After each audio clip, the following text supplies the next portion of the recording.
Hello, Emily. Thank you. And thank you for moderating this session. Welcome, parents all. We all have the same desire, the same goals for our children.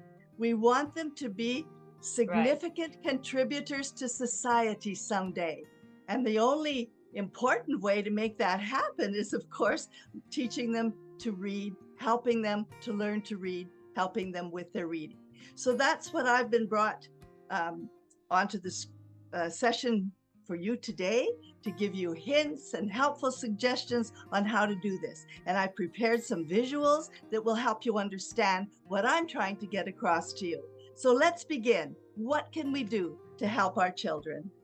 So Mrs. Pack is a book author and experienced teacher, has over 50 years of teaching experience in Hong Kong and Canada. Thank you, Emily, and welcome, parents. Thank you for joining us. So let's begin with our first visual. Here we go. First of all, with the very little ones, we show them pictures. We look at picture books and we describe the pictures, the colors, the setting, could be the seasons, the time of day, the weather, things like that, and get them talking about it too. If they can't, then you're telling them and they're listening. Next. Then telling their own stories, making up stories. Creative, helps them use their vocabulary that they're also learning at the same time. Number 3. We want to teach them reading left to right across the page. It's not always the same with every culture in every country. So left to right progression of reading. At first, you can use your finger to point across, and then later you want to get rid of that habit. But it's probably important to do that at first, so that they can see that their eye is going across the page. And when they get to be very, very fluent readers, we want their eyes to go across the page maybe just 2 times. Right. Next. We call it the 3 R's, rhyme, rhythm, and repetition. So important. And that's why our nursery schools and our kindergartens are find nursery rhymes so important to teach in song and just the rhythm of it. This helps with the fluency of the reading and the flow. And of course, repetition. You know, some experts say it takes 100 times until something is learned. Yes, can learn, right. Permanently, until when it goes into long-term storage, we say. Sight words are words that cannot be sounded out. So they're just words like the and have. We just have to learn them. So here again, you just have to see them and repeat them, and they will learn them. Yeah, I think different grades have their own levels of the sight words they need to know as well. Exactly. Good point, Emily. Yeah. Okay. Next. And here we have phonetic words, words that rhyme. Cat, that, we sound them out. At, at. Put them together. At, at, cat, fat. Next. And then, of course, it's important to learn phrases.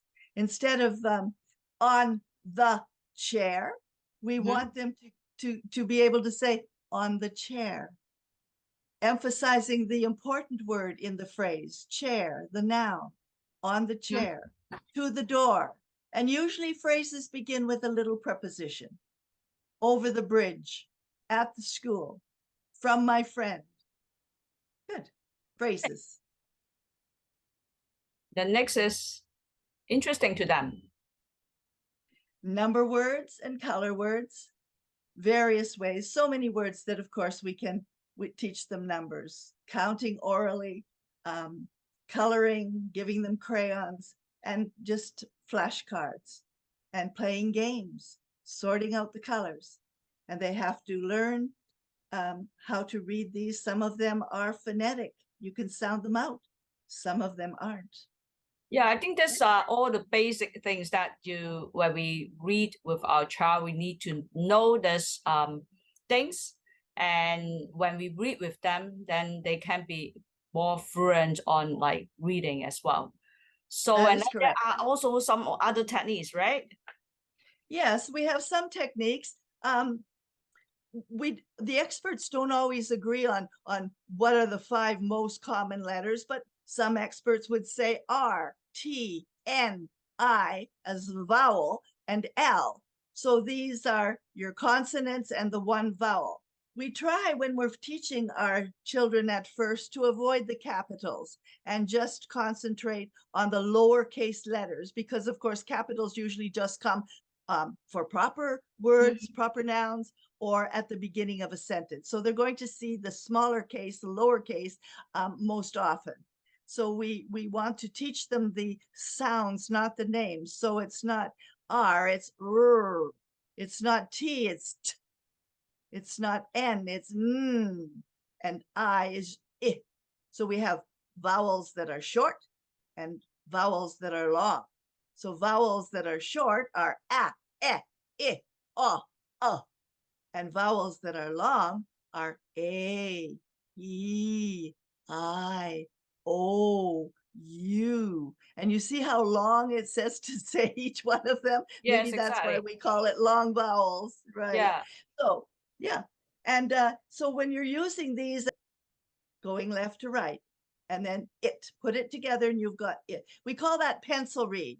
So we're putting our pencil on each dot. It, and this is a multisensory experience. They're Right. physically touching the letter and saying it at the same time. So it's a good technique. Next. It is, yeah. So another interesting techniques. I think this Yes. is like we always miss. Okay. We have the child telling you orally about an event, a happening, or an experience, about a picture, describing a picture, or a little story. Now, as the child is doing this, this is your beginning reader. This is the child that you want to start learning to read. So what you are going to do is tell the child to say it to you, and I will to me, and I will write it down. You write it down neatly and clearly so that they can read it back to you. And the child will be able to almost read it perfectly, word for word, because it's his own story. It came from him. So he finds out that he's a reader. He can read just like magic. It's like a miracle. And of course, this gives the child tremendous motivation and inspiration to read. I like this. I use this one with my grandson. It works. Actually, it is, and they can keep a book, and then they put on stickers as well. So they make it like their own like offer. Exactly. Excellent idea. Okay. So next. Right. Ask your child questions that require facts or knowledge from the story. In other words, let's take the story of Goldilocks and the Three Bears. So the experts call this Bloom's taxonomy of higher level thinking skills. The first one, or the simplest one, is facts. How many bears are in this story? Answer 3. You see, facts from the story. And that's your very simplest one. We call that knowledge. Next, let's go to comprehension, should be number 2. Yes. Ask your child questions that require understanding or comprehension of the story. For an example, why did the 3 bears go for a walk? Well, the porridge was too hot. They wanted it to cool. I guess we could say kanji. And they went for a walk so it would cool. Next, number 3. Ask your child questions that require him or her to apply the knowledge that he's learned in the story, putting it to use. So What do you have in your house that the three bears probably did not have in their house? So you're looking for answers like a toaster and a refrigerator and all of these modern appliances. So here we go. The child is applying what he has learned from the story, and that's called application. Application. Right. Next. So then for number 4, we want to ask your child questions that require him to analyze a part of the story. So how would the story be different if it were called Goldilocks and the Three Fishes? Aha. So this is taking specific parts of the story and analyzing them. And this is a higher level thinking skill. Number 5. The last one. Yeah, I think this comes to our last point about how to evaluate the ending. Can you elaborate on that? Right. We have synthesis, which is the creative aspect. We're doing something creative with the information from the story. And our last one is evaluating. Evaluating the ending, perhaps. Was Goldilocks good or bad? Why? Give details, give facts. Here's the because. Why was she good? Why do you think she was bad? And you can even change the ending. If you wrote this book, how would you end it? Especially if you didn't like how it ended. So it's not easy for us sometimes, if even when we haven't read the book, while we have to throw some questions. So I think that as a parent, pre-read is important, and then lead some good questions for that as well. Yeah. Right. It's like you have to do your homework too.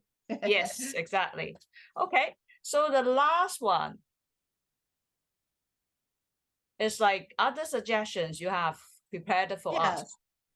So we're going to encourage the child to perhaps, as we mentioned before, suggest a better ending to the story if he or she was disappointed with the author's ending, or they could act out the story. A little play performed for the family would be great. And enter contests that require reading of many books. That gets them reading. Poetry, enter poetry recitals and contests. That's a good one too. Right. Anything to vary it, anything to make it interesting. Cards, yep. Flashcards are great. Playing games with them, always a good tool for practicing new words. And make it into a game, even with the winners and losers. If you get it right, you get the card. If they don't get it right, mommy gets the card. Who's going to win, you or mommy? The person with the most cards. Make it fun. Right. Thank you very much for this sessions. Thanks for joining us. You're very welcome. And parents, best wishes in helping your child to learn to read. We'll see you in another session. Join us then. Bye for now. Okay, bye. Thanks.